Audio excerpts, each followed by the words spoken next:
Sot me zemër të thyer jemi mbledhur këtu për të dhënë lamtumirën e fundit vëllaut tim dhe tuaj, Shpatit. Është shumë e vështirë të gjej fjalët që mund të përshkruajnë dhimbjen që ndjej, sepse kjo humbje nuk është e thjeshtë, është një humbje e një pjese të shpirtit, e një zërit të mrekullueshëm, që na ka shoqëruar gjithë jetën. Shpat, shpirti motrës, ti linde me yll në ballë. Ishe së pari një njeri i mirë, me zemër të bardhë, të butë, dhe një njeri fisnik.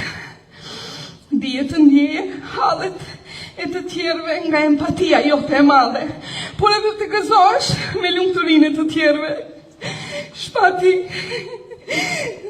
ti i doje shumë fëmijët dhe pleqt, por i kishe afër gjithë